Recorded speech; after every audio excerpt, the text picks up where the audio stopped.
성물은 구별하다 바치다에서 파생된 말입니다. 그래서 뭐 성소의 기구 또는 제물 또는 사람을 가리키기도 하는데 성전 안에 모든 기구를 포함합니다. 그래서 여기 2절 말씀에 보면 성물에 대하여 스스로 구별하여 내 성호를 욕되게 함이 없게 하라.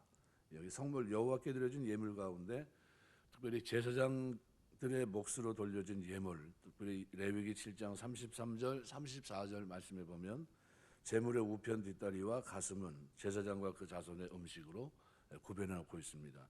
음식은 응당 취해야 될 음식을 말하는데요. 그래서 오늘 본문은 1절에서 10절까지는 먹을 수 있는 사람, 먹어서는 안 될 사람, 11절에서 16절은 먹을 수 있는 사람 이렇게 구분해 놓고 있습니다. 성물은 영혼의 양식입니다. 그래서 이 영혼의 양식은 아무나 먹을 수가 없습니다. 그래서 히브리서 12장 9절 말씀에 보면 또 우리 육체 아버지가 우리를 징계하여도 공경하였거든 하물며 모든 영의 아버지께 더 복종하며 살려 하지 않겠느냐. 우리가 하나님 말씀대로 살려고 몸부림치는 겁니다. 로마서 8장에도 보면 12절에서 15절 보면 그러므로 형제들아 우리가 빚진 자로 내 육신에게 져서 육신으로 살 것이 아니니라 너희가 육신대로 살면 반드시 죽을 것이로되 영으로서 몸의 행실을 죽이면 살리니 오롯 하나님의 영으로 인도함을 받는 그들은 곧 하나님의 아들이라. 너희는 다시 무서워하는 종의 영을 받지 아니하였고 양자의 영을 받았으므로 아바 아버지라 부르짖느니라. 이건 숨을 쉬지 않고 있는 인간이 죽은 것처럼 하나님의 영이 함께하지 않는 인간은 죽은 인간입니다. 그래서 이 건강한 영이 있어야 건강한 육체, 건강한 이성이 있습니다. 먼저 영적 기쁨이 있어야 육체적 기쁨이 있는 겁니다. 그래서 영혼이 잘 되고 나면 나머지 모든 것이 강건합니다. 그래서 육체 양식보다는 영혼의 양식을 귀하게 여겨야 됩니다. 욥이 고난과 시련 속에서 육의 음식은 먹지 못했지만 육이 너무 괴로우면 먹을 수가 없습니다. 그런데 내가 주의 입술의 명령을 어기지 아니하고 일정한 음식보다 주의 말씀을 귀하게 여겼다 이렇게 고백합니다. 욥이 고난 속에서도 아주 괴로워서 아무것도 못 먹는 그런 상황이었지만 그렇지만 일정한 음식보다 하나님의 말씀을 귀하게 여겼다는 겁니다. 육신의 양식은 못 먹어도 영혼의 양식은 일정하게 먹었다. 그럼 영혼의 양식이 뭘까요? 크게 나누면 세 가지입니다. 하나님의 말씀, 두 번째는 성례, 그다음에 하나님의 일을 할 때 영혼의 양식. 우리 세상으로 말하면은 엔돌핀이 도는 겁니다. 그래서 여기 하나님 말씀 고린도서 3장 2절 보면 갓난아이와 같이 순종하고 신령한 젖을 사모하라. 이로 말미암아 너희로 구원에 이르도록 자라게 하느니라. 우리가 하나님 말씀을 대하고 묻고 계속해서 우리가 묵상하고 그걸 지켜 행하기 위해서 그 마음에 새기고 살아가야 됩니다. 이 말씀이 결국은 우리를 자라게 하는 겁니다.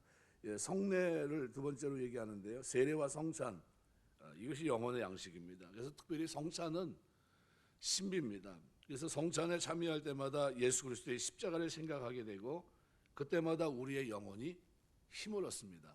마치 배터리를 충전하는 것처럼. 그래서 초대교회는 모일 때마다 성찬식을 거행했습니다. 번제단에 불이 꺼지지 않도록 제사장은 나무를 올려놓아야 하는 것처럼 우리 마음 제단에 불이 꺼지지 않기 위해서 나무를 올려놔야 됩니다. 이 십자가입니다. 그래서 여기서 나무는 우리를 위해 친히 십자가에 달려 죽으신 예수님을 생각하는 겁니다. 그래서 성찬식에 참여해서 떡을 먹고 잔을 들면서 생각하게 됩니다. 이때마다 우리 영혼이 양식을 먹게 되는 거예요. 제대로 돌아가는 겁니다. 또 세 번째는 영혼의 양식이 뭐냐면 하나님의 일을 할 때 영혼의 양식을 먹습니다. 수가성에 이르러서 주께서 한 여인과 대화를 합니다. 그리고 앉아 계실 때 제자들은 라피아 잡수소서 음식을 권합니다. 이제 구해 갖고 왔어요. 그런데 주님은 이렇게 말씀합니다. 내게는 너희가 알지 못하는 양식이 있느니라. 그러니까 나의 양식은 나의 보내신 이의 뜻을 행하며 그의 일을 온전히 이루는 이것이니라. 요한복음 4장 34절에 말씀합니다. 그러니까 주의 일을 할 때 제일 방해되는 게 있다면 뭘까요? 육신입니다. 피곤한 육신 또는 우리는 세상 속에 살면서 시간이 없다라는 말을 많이 씁니다. 그래서 바울은 고린도서 15장 31절에 보면 나는 날마다 죽노라 그랬습니다. 그러니까 육이 죽을 때 뭐가 살아납니까? 영이 살아납니다. 그러니까 날마다 육의 사람이 부정되고 죽어질 때 영의 사람이 강해지는데 이것을 우리는 성화라고 그럽니다. 성화. 계속해서 이 어제 우리 속 사람이 새로워져야 됩니다. 로마서 6장 12절 13절에 보면 그러므로 너희로 죄로 너희 죽을 몸에 왕노릇하지 못하게 하여 몸의 사욕을 순종치 말고 또한 너희 지체를 불의의 병기로 죄에게 드리지 말고 오직 너희 자신을 죽은 자 가운데서 다시 산 자같이 하나님께 드리며 너희 지체를 의의 병기로 하나님께 드리라 그랬습니다. 날마다 자기를 부인하고 자기 십자가를 지고 주님 가신 길을 쫓아가는 길, 이것이 바로 영혼의 양식을 먹는 것입니다. 그래서 거룩한 성물을 먹을 수 있는 사람이 누구인가? 바로 제사장과 그 가족과 제사장이 돈을 주고 사온 노예가 낳은 자녀들입니다. 제사장은 주님을 구주로 영접하고 주의 이름으로 하나님께 예배드리는 성도입니다. 제사장 가정은 주 안에서 거듭난 성도를 말합니다. 돈을 주고 사온 노예는 위대한 대제사장이신 예수님께서 값주고 사신 성도입니다. 그래서 성도는 영혼의 양식을 먹을 수 있습니다. 예수 그리스도에게 속한 자 또는 보혈을 의지하는 자 또는 은혜를 구하는 자는 영혼의 양식을 먹을 수 있습니다. 제사장의 딸이 과부가 돼 돌아왔을 때도 성물을 먹으라고 한 사실이 이것을 말씀해 줍니다. 또 성물을 먹지 못하는 사람은 부정에 감염된 사람이다. 그래서 제사장이나 그의 가족이라도 범죄하면 먹을 수 없습니다. 성도가 하나님께 가리운 것이 있다면 하나님이 주시는 말씀이 이해가 되지 않습니다.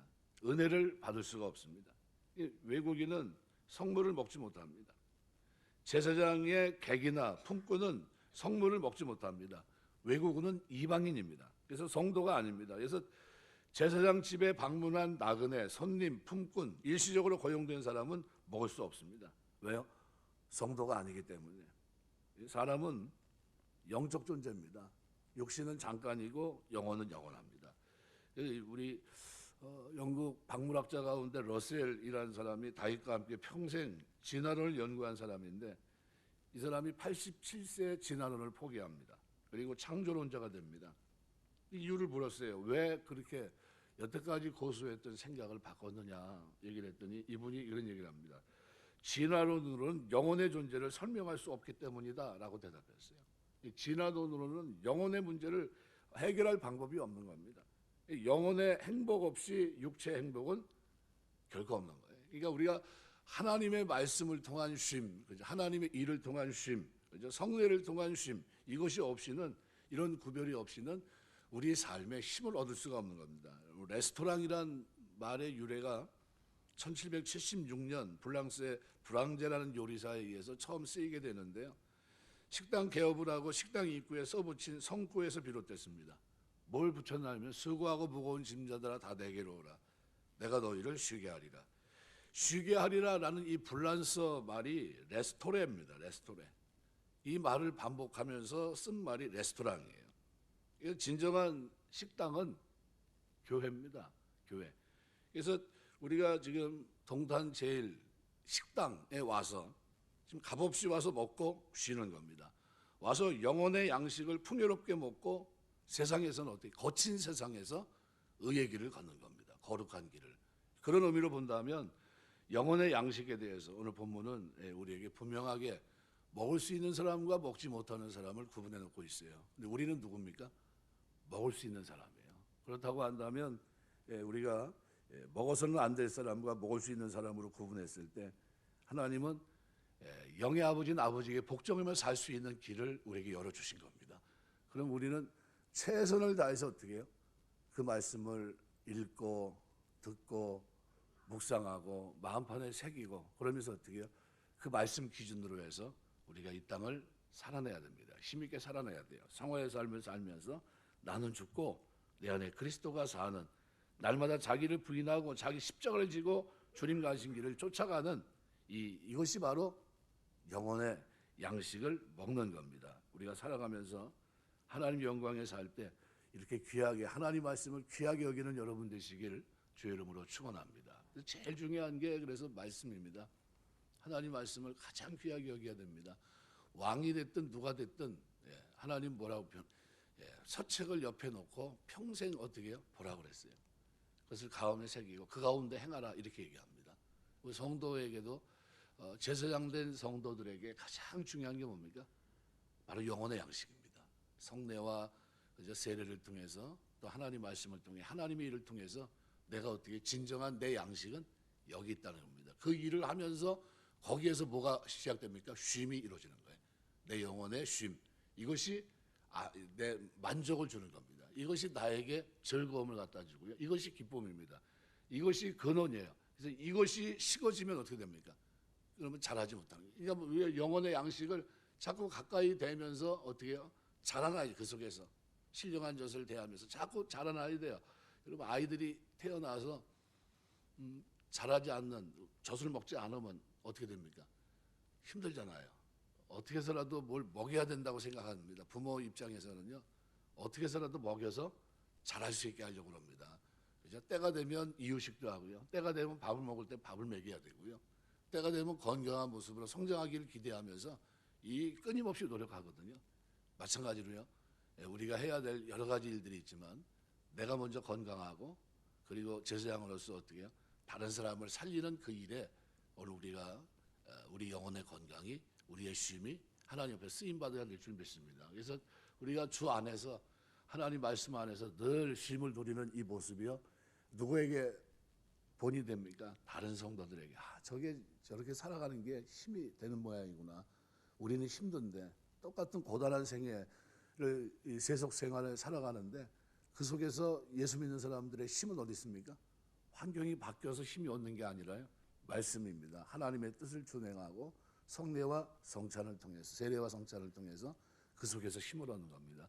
그거에서 힘을 얻으면서 살아가는 성화의 삶을 살고 나는 죽고 그 안에 그리스도가 사는 이 삶을 사는 것이 그리스도인입니다. 우리가 살아가면서 주님 앞에서 늘 힘을 얻을 수 있는 여러분 되시길 주의 이름으로 축원합니다. 기도하겠습니다.